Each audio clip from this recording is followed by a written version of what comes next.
ഞാൻ ലോകത്ത് പേടിച്ചിട്ടുള്ളത് മനുഷ്യനെ മാത്രം. വിശ്വസിക്കാൻ കൊള്ളാത്ത കൂടെ നടക്കുന്ന ആൾക്കാർക്ക് മാത്രമേ നമ്മളെ ചതിക്കാൻ പറ്റൂ.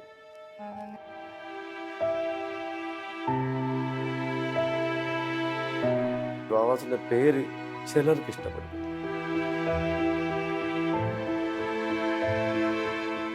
എനിക്ക് എന്തെല്ലാം പ്രശ്നങ്ങളുണ്ട്.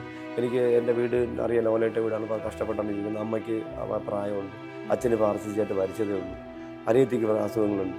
അപ്പോൾ ഞാൻ ഒരു പാഴ എൻ്റെ വീട്ടുകാർക്ക് ഉപകാരം ചെയ്ത് മറ്റുള്ളവർക്ക് കൊണ്ട് സേവനം ചെയ്ത് ഒരു പാഴ് ജന്മമായിട്ട് പിന്നെ ഞാൻ മരണപ്പെടുന്നു. അപ്പോൾ എന്ന് ഇവർ എന്ന് എന്നെ കുറ്റപ്പെടുത്തിക്കൊണ്ട് തടിയിലടിയിൽ പാമ്പിരുന്ന് നമ്മൾ തടിയെടുത്തിട്ട് അങ്ങോട്ട് കൊടുത്തപ്പോൾ ചപ്പിപ്പോയി. അത് ചാവാറായി. ഞാൻ ചെന്നെടുത്തപ്പോൾ അതെന്നെ കടിച്ചു. ഞാൻ 10-15 ദിവസം ആരും അറിഞ്ഞു. അപ്പോൾ അമ്മയ്ക്കാണെങ്കിൽ ഓർമ്മ കുറഞ്ഞാൽ ചിലപ്പോൾ ഗ്യാസ് കുറ്റി തുറന്നു വെച്ചിട്ട് അമ്മ ഇറങ്ങി. ഇതാണ് ഇപ്പോൾ എൻ്റെ കുഴപ്പം. ഞാനൊരിക്കലും അടിമയാണ്.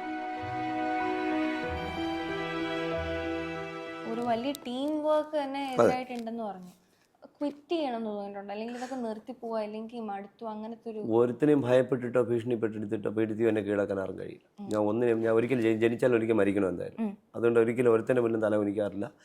അന്തസ്സായിട്ട് ഈ ഫീൽഡിൽ തന്നെ പോകും. തൂക്കിക്കൊന്നാലും മരണം വരെ ഈ ഫീൽഡ് എൻ്റെ ജനങ്ങൾക്ക്. ഇപ്പോൾ നമുക്കൊരു എമർജൻസി വരുമ്പോൾ, അപ്പോൾ നമ്മൾ പ്രളയം വരുന്നു, പെട്ടെന്ന് വെള്ളം ഒലിച്ചു വരുന്നു, ഒരാൾ നമുക്ക് രക്ഷിക്കണം. അപ്പോഴും നമ്മൾ ടീം വരുന്നവരെ നോക്കി നിൽക്കും. നമ്മൾ കിട്ടുന്ന കയറ തുണിയെങ്കിലും കൂട്ടിക്കെട്ടി നമ്മൾ അവരെ രക്ഷിക്കാൻ ശ്രമിക്കും. അതിനൊന്നും ഒരിക്കലും ഒരു തടസ്സം ഉണ്ടാവില്ല പോയി. അങ്ങനെ ചിന്തിക്കും. അതുകൊണ്ട് ഞാൻ എൻ്റെ ജീവിതത്തിലുള്ള ഈ മേലെക്കൂടെ തന്നെ മുന്നോട്ട്. വീട്ടുകാരുടെ പ്രതികരണം എന്താ വീട്ടിൽ എന്തെങ്കിലും അമ്മയൊക്കെ അനിയത്തിക്ക് ട്രീറ്റ്മെൻറ്റ്, അനിയത്തിക്ക് ഇപ്പോൾ ഷുഗർ കൂടിയിട്ട് കിഡ്നിയുടെ ചെറിയ പ്രശ്നങ്ങളൊക്കെ ഉണ്ടായി തുടങ്ങി. അപ്പോൾ ട്രാൻസ്പ്ലാന്റൊക്കെ വേണമെന്നൊക്കെ ഡോക്ടർമാർ പറയുന്നു. ഭാവിയിൽ അതൊക്കെ വന്നാൽ അപ്പോൾ ഞാൻ ഒരു പാഴ എൻ്റെ വീട്ടുകാർക്ക് ഒരു ഉപകാരം ചെയ്ത് മറ്റുള്ളവർക്ക് കൊണ്ട് സേവനം ചെയ്ത് ഒരു പാഴ് ജന്മമായിട്ട് പിന്നെ ഞാൻ മരണപ്പെടേണ്ടി വരും. അപ്പോൾ എന്ന് ഇവർ എന്നും എന്നെ കുറ്റപ്പെടുത്തിക്കൊണ്ടിരിക്കും. അപ്പം അമ്മയാണെങ്കിലും അമ്മയുണ്ട്. അമ്മയ്ക്ക് 80 വയസ്സുണ്ട്. അമ്മയ്ക്ക് കുറച്ച് ഓർമ്മ കുറഞ്ഞിട്ടുണ്ട്. അമ്മ ഇപ്പം പറയുന്നല്ല പിന്നെ പറയുന്നത് അറിയാലോ, പ്രായം കൂടുമ്പോഴുള്ള ബുദ്ധിമുട്ട്. അമ്മയെ നമുക്ക് നിയന്ത്രിക്കാൻ പറ്റില്ല. അമ്മ എന്തെങ്കിലുമൊക്കെ പറഞ്ഞ് 2 ചേട്ടന്മാർ വേറെ ഉണ്ട്. അവരെക്കുറിച്ച് എവിടെയെങ്കിലുമൊക്കെ പോയി വഴക്ക് പറയും, മോശം പറയുമ്പോൾ അവർ തിരിഞ്ഞു നോക്കാത്തൊരവസ്ഥ വന്നു. അപ്പോൾ വയ്യാത്ത അനിയത്തി അമ്മയാണ് ഇപ്പോൾ വീട്ടിലുള്ളത്. അപ്പോൾ അമ്മയ്ക്കാണെങ്കിൽ ഓർമ്മ കുറഞ്ഞായിട്ട് ചിലപ്പോൾ ഗ്യാസ് കുറ്റി തുറന്നു വെച്ചിട്ട് അമ്മ ഇറങ്ങി. അങ്ങനെ കഴിഞ്ഞ 3-4 ദിവസങ്ങൾക്ക് മുന്നേ ഒരു അപകടം ഉണ്ടായിരുന്ന അനിയത്തി വിളിച്ച് പറഞ്ഞു. എനിക്കാണെങ്കിൽ ഈ അവസരത്തിൽ അവിടെ പോയി നിൽക്കാനും പറ്റാം. ഞാൻ എപ്പോഴും രാത്രി വന്നും പോയി നിൽക്കുന്ന ഒരാളാണ്.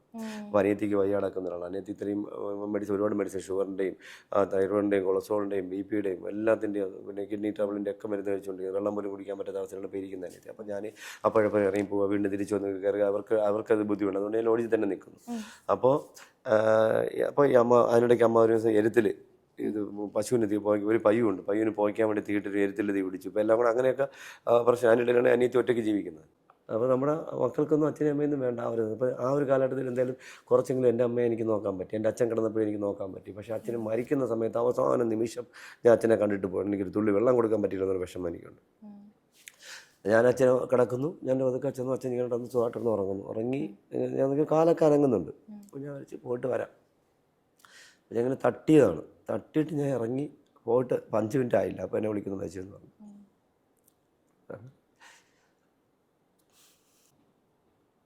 അച്ഛൻ വിട്ടുപിരിഞ്ഞിട്ട് എത്ര വർഷമായി?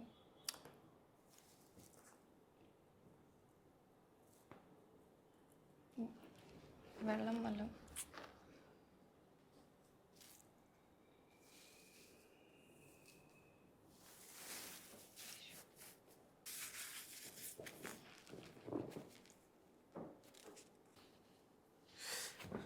ഓക്കെ. അപ്പോൾ അങ്ങനെ അച്ഛൻ മരിച്ചിട്ടിപ്പോൾ 1 വർഷം ആവാൻ പോകുന്നു. 11 മാസം കഴിഞ്ഞു. 11 മാസം കഴിഞ്ഞു. ക്യാൻസറായിരുന്നു, തൊണ്ടയിൽ ക്യാൻസറായിരുന്നു. അങ്ങനെ ബുദ്ധിമുട്ട് അങ്ങനെ മുന്നോട്ട് പോകുന്നു. പ്രശ്നങ്ങളൊന്നും ഇല്ലാതെ പോകുന്നു. പിന്നെ അനിയത്തിര ആ ഒരു കാര്യം ഇങ്ങനെ കുറേ പ്രശ്നങ്ങൾക്ക് വേണ്ടി പോകുമ്പോഴാണ് ഇവരെ പോലുള്ള ആൾക്കാരുടെ ഈ മാനസികപ്പെട്ടത് തളരാൻ സാധ്യതയില്ല. വീട്ടിലുള്ളവരുടെ ആരെയാലേക്ക് മാത്രമേ നമുക്ക് തളരാളുള്ളൂ. അല്ലാതെ ഒരിക്കലും ഞാനെന്തായാലും പ്രതികരിച്ചുകൊണ്ടേയിരിക്കും. എന്താ ചെയ്യാൻ പറ്റുന്ന ഒരു ചെയ്യട്ടെ. അപ്പോൾ ഇങ്ങനെയൊക്കെയുള്ള ഒരുപാട് മാനസിക പ്രശ്നങ്ങളായിട്ട് നമ്മൾ മുന്നോട്ട് പോകുമ്പോൾ ഏമാരെ നമ്മൾ മാനസികമായിട്ട് ഇങ്ങനെ ടോർച്ചർ ചെയ്തുകൊണ്ടിരിക്കുന്നു.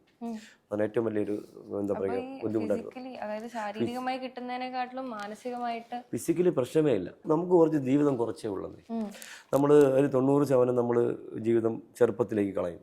പിന്നെ കഴിഞ്ഞ കുറച്ച് ബാക്കി 100-90 എന്താ പറയുക വാർദ്ധക്യത്തിൻ്റെ അടുത്ത് വരെ പോകും. പിന്നെ അത് കഴിയുമ്പോൾ ആരും തിരിഞ്ഞു നോക്കാതെ കടത്തിൻ്റെ പോയി കമ്പം കുത്തിയിരിക്കുന്ന കുറച്ച് ദിവസം. ഇതാണ് സംഭവിക്കാൻ പോകുന്നത്. ഇതിലൊന്നും നമ്മളൊന്നും നേടുന്നില്ല.